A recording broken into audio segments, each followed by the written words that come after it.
What's up, people of YouTube? Welcome back to my off-grid life. I want to make a video after 1 year of using the solar setup that I currently have, tell you what I think about it, what I would have done differently. This I've added. This didn't come with the initial setup. This is a dual axis solar tracker from EcoWorthy. I have another video of me assembling it along with a link where you can purchase it. So that is 6 panels that are 200 watts each. So that's a 1200 watt setup, and it is independent of this other stuff I'm going to talk about today. But I think it's awesome. So the original thing that I bought came with 4 of these rich solar 200 watt panels. So I had a total of 800 watts worth of panels. And the original setup that I bought was from shopsolarkits.com. It was an HBK Plus. And it comes with those panels, all the wiring that you need, all the fuses. It comes with this all-in-one hybrid. So this is a charge controller and an inverter. And it also comes with these. You can select which size battery bank you want when you buy it. This is an LV2424, which means that it's 24 volt and it has an output of 2400 watts. So I'm gonna go ahead and get to the value right at the beginning of this video. Before I go over all the technical stuff and my personal opinion on it, blah, blah, blah, I'm gonna say right out of the gate, if you purchase this system, I think you could make it work if you buy enough batteries up front. Get a large battery bank up front. I think that's the biggest mistake I made here, was that I didn't get a large enough capacity battery bank. And now that I've used this for a year, I don't feel comfortable adding more batteries to this. Because if the new ones are great and one of these shorts a cell or something, the new batteries are going to try to send a lot of power to these old batteries, and it could make a serious problem for me. So I think the biggest issue that I have with this system, I brought on myself by not doing enough research initially and not buying more batteries up front. So I think the main takeaway from this video is going to be, if you're shopping for your first off-grid solar kit, whether it's a tiny home or a van or whatever it is you're doing, a boat, I know the batteries are expensive. I'm telling you right now, buy all of them, buy them all at once. I bought this kit initially thinking that I was going to expand it later, that I could get another one of these and then parallel it, and then I could add batteries. Well, that's discontinued, and now I'm afraid to add more batteries to this. Also, that's maxed out. It can only take 2,000 watts worth of solar input, and I've got 1,800 going to it. So I can't put any more panels going into that, and I can't add any more batteries. So I'm kind of at a standstill with what I've got here. Now, all that being said, for the last year, did it do everything that I need it to do? It absolutely did. It's charged every DeWalt tool that I used to build this cabin, and this entire cabin was built with battery-powered DeWalt tools, miter saws, drills, etc. It's charged my phone, my tablet. It's provided lights inside the cabin and a fan 24/7. Right now, it's actually running a mini split air conditioner. It's using 324 watts, and the batteries are at 26.6, which is about the normal charge state. That's not using any of the juice from the batteries to run the air conditioner. So right now, it's pulling the 300 watts it needs from my solar array, which is great. Now, my issue is I can't add anything to this. I can't put a refrigerator on this system. I can't put, if I decided I want to get a washer and dryer out here, do my own laundry, there's no more that I can add to this. Right now, it's maxed out. I can't put a larger load on this system. And now if I had initially bought maybe 10 kilowatts worth of storage, maybe we could make it work. And whenever I made another video talking about this system, some people said, well, just get yourself another MPPT and then charge the batteries with your other panels. My issue isn't that my batteries aren't keeping up. My batteries are absolutely staying charged. My issue is that I don't have enough capacity once the sun goes down.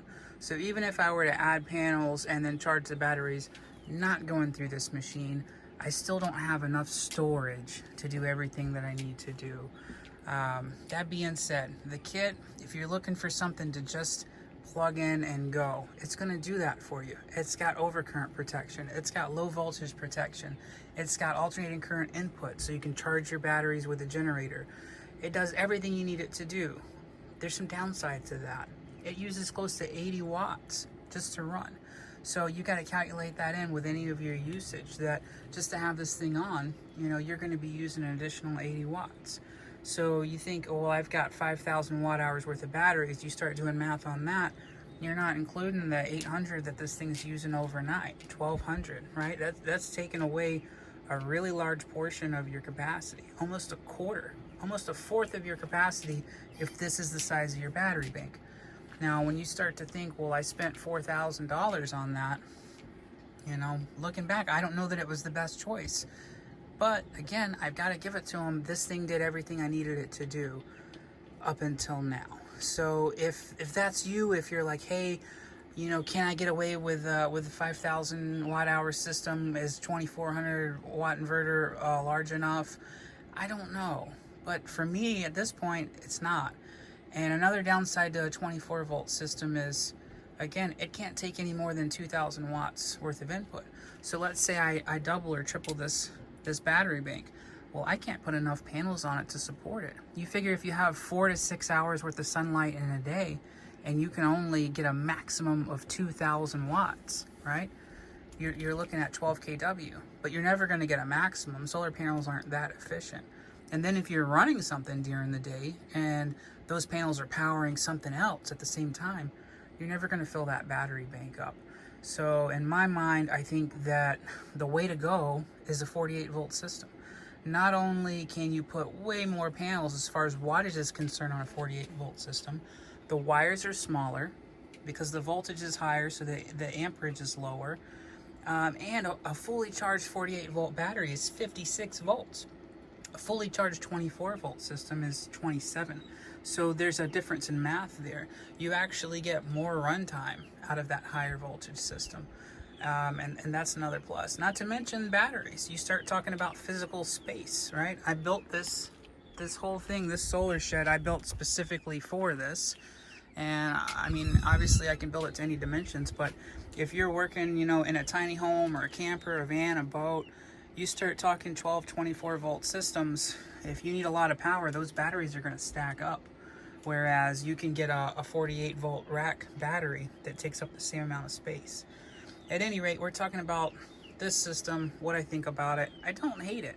I think it's definitely served its purpose for me. It was a temporary solution. I was building this cabin, living somewhere else, and I wasn't here full time. I needed this to charge batteries and do specific things, and it's done that. It's done everything I needed, but no refrigerator, right? A refrigerator is pretty important, I think. I don't know how hardcore off-grid I'm supposed to be. I know some people made comments about my Bluetooth that turns my shower on and off. Well, there's actually a really good use for that. The reason that I use an EVE energy outlet via Thread, which is Bluetooth, not Wi-Fi, is because I can go on my phone and actually see how much wattage any process is using. So just like a kilowatt, you know, you plug it in and it tells you, this will do it on my phone. And I can turn off my pump immediately when I'm not using it anymore, so that I don't have to worry about burning it up whenever I'm using that transfer pump for my rainwater. So I think that having those Bluetooth switches are pretty smart. They're like 30 bucks a pop, so that's kind of pricey. At any rate, this system has done what I need it to do.